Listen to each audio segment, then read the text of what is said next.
thanks so much for joining me again here live from the Iowa Irish Fest. So we're sitting in the beautiful Elks building, which is an amazing 100-year-old building, and got a little bit of a bar behind us, so if there's some ambient noise, it's just people having some fun.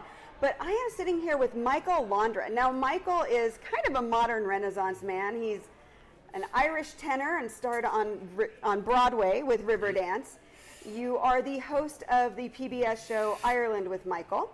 You host small group tours as well, and I know this for a fact that they're really good because actually one of my daughter's teachers from high school just was with you on a tour. Oh, very good. And I worked with her on some other things before they went, so I got to hear all about that. And you're originally from Wexford, but you currently call Iowa home, and you are probably 30 minutes away from my house on the rare occasions that you're there, which I just find so funny. It's so, and you're crazy busy here at the festival. You are doing recording for the show. You're trying to catch up what you're talking with bands. You're talking with Iowans about their Irishness. So you are a busy guy.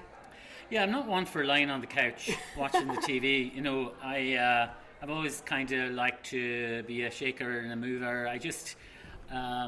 I do enjoy my time in Ames, and I love going home to my dogs and sitting in the garden, but it's rare. I live out of a suitcase and have done for about 30 years.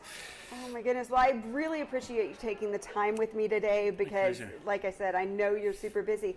So let's talk a little bit about the show. I think that of everything you do, the show is probably the most accessible way for people to maybe learn a bit more about you. So tell me about the show, and totally jealous you have that gig, but no, it's the best job in the world. I've always been a singer. I grew up as a singer in Wexford town, and that Wexford is home of the opera festival, and so I'm big influenced by the opera, and it kind of gave me a love for theatre, and I was always a singer, and while singing is my day job, I also produce shows and indeed I didn't even put that down. Tours. And so for the past 10 years, just from concerts, I've done an annual tour to Ireland. And initially that first year I didn't want to do it, and I was kind of forced to do it, and I ended up having a great time, and I started looking at Ireland through a different lens, really. And I kind of forgot how amazing the place is. And about 5 years ago, we were in truth sitting in the garden, in my back garden, with my next door neighbour, and I said, Mike, I have this idea. Now, Mike, my next door neighbour, is a producer for NBC. And 6 months later, we had about an hour of footage from a concert I was doing at the National Opera House in Ireland. Okay.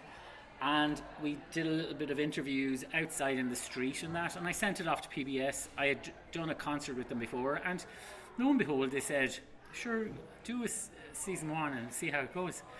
And now we're in season 5, we're starting planning for season 6, and PBS has said, look, do this as long as you want, we love it. And we have Tourism Ireland, our main sponsors, and kind of really help us plan logistically, because it's a massive kind of operation. Right. And we have an Irish crew and an American crew. And the only kind of lens that I can look at Ireland through is the arts, because I think that artists are our greatest asset in Ireland. People go for the castles and the scenery and the whiskey, but they leave because they're touched by our artistry, I think, and our connection to music or design or creation in all its forms. And that's what I've done, and luckily I know every singer, dancer, poet, every single person in Ireland. So I kind of, over the past 4 years, I've strong-armed them into singing, and we have had everyone from Clonard to Riverdance to who else, the High Kings, and big international acts, but I much prefer highlighting unknown artists here in the US who are traditional artists, and I feel it's my job to highlight those. And I'm 59 now, and I would gladly do this until I'm ready to lie down, I think that's beautiful, and I kind of have the same perspective with the podcast. I love talking to those people who have the small, individual, mom and pop type things that don't get highlighted by the big tourism brochures or the books. Those are the people I love to really talk with and learn more about them and their area. I think on our tours, people love going to to see the Guinness Storehouse or the Cliffs of Moher, but I think that they're more thrilled by meeting an unusual artist. We do that in all of our tours. We'll have a night or two where and they're always on my show as well. Actually, here appearing this year is Honor, who are a fantastic group from Donegal, and I had them appear on my tour last year when we were in Donegal, and we taped it for the TV show as well. And it creates that kind of unique way of looking at Ireland, and so I always try to find in every county there's someone.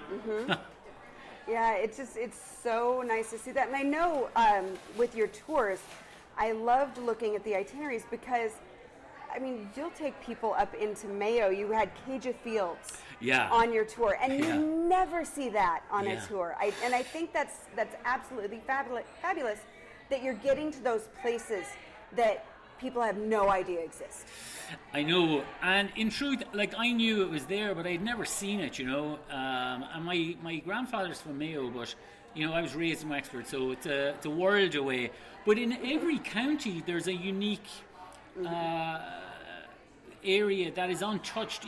Johnstown Castle in Wexford, which is a magnificent castle, but it's really only been discovered by Irish tourists and indeed American tourists in the past 5 years. Right. I grew up with that castle. That's where I played being a pirate, on the lake at the castle there. And we had that to ourselves in Wexford for years. And they're honestly, everywhere you go in Ireland, you'll find something that's magic. So true. And I want to talk about Wexford because Of course you do, Jodie. I love Wexford. Gosh, I love Wexford because there's that sunny southeast region that people kind of hit Cork and then they go to Killarney. They do, yeah. So they might do a little bit of Wicklow around Glendalough. Or they'll go to Waterford or Kilkenny. But they skip that area, and to me, there's so much in that little area that, like going into Waterford, like Lismore Castle, absolutely stunning. In Wexford, Dunbrody Abbey is actually one of my very favorite places. It's cool. It's so I love the Hookhead. Hookhead is remarkable. But there's a reason why people don't go. Number one, it's where Irish people go on vacation. So Wexford as a county never really promoted themselves in the US because they don't need to. Particularly Wexford town. It has a long summer because we get the best weather in Ireland. And we have all of Ireland coming to stay with us, right? And then we've the Opera Festival in the fall, so our tourism season is very long. So we never really kind of advertised Wexford. Now, the JFK connection has really kind of helped, particularly from 2013 was the JFK 50 celebrations, and that really kind of turned Wexford in a corner and looked to America. And so now it's finally taking its place, and you're seeing it more and more with big tour operators. Of course, in all of my tours, I go to do a drive-by to Wexford somehow. So I can't not be an ambassador for the county. It's a beautiful county. So before I let you go, because I don't know, who do you get to see next? Here in who are you after? Well, the next stop actually is let me tell you, do yourself a favor and find a band called the Bow Tides. Okay. And they're a fiddle band. Katie Grennan is a great fiddle player. She played on my band up to about 5 years ago until I lost her to Gaelic Storm. But she formed this band with two other fiddle players, a double bass player and a guitarist called Bow Tides. And I just heard something absolutely magical. We have a basement studio that is locked away from the festival that we're able to record everybody beautifully. And that was something really special. I'm about to do a whiskey tasting. Lovely. Which is great. Later we've got the Byrne brothers because I'm really interested in fascinated in their story, and I want PBS viewers to see them. My friend Colin Keegan in the morning from Celtic Thunder. Who else have we got? We've got a few more coming up. You've got a lot going on. I'm going to lie down about 5 o'clock tomorrow evening in Ames when I get back to the dogs. So there's a lot coming up on your own show.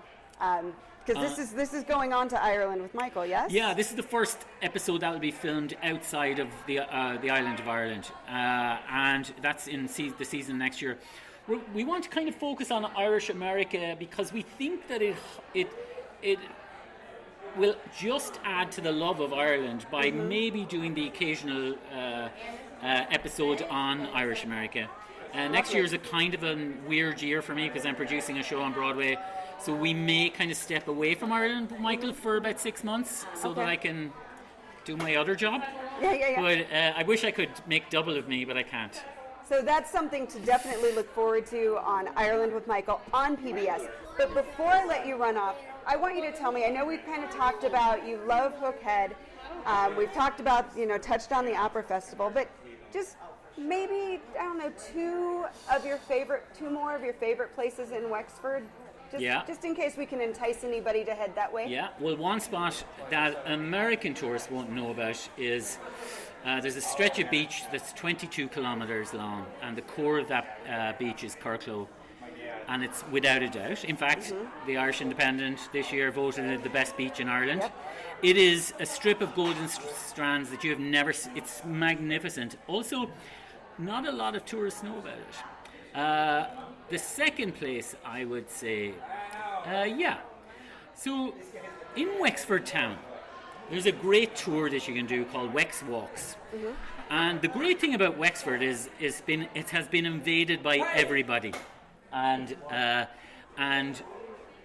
this is a walk around the town, and it's such a cool tour. You learn about the Vikings and the Normans and Cromwell, because God knows Cromwell comes up in every town.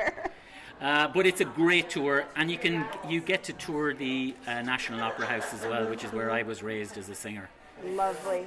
Well, that's great. Like I said, I love Wexford. I think it's one of those places that should be visited by more people if they can stretch that vacation a couple more days and get it on there. But Michael, thank you so much for joining me. I really look forward to the episode that you will be filming here in the next season. It's going to be great. Yeah, we're actually nearly done. We filmed, as you can see from my sunburned face, we've been outside filming all day.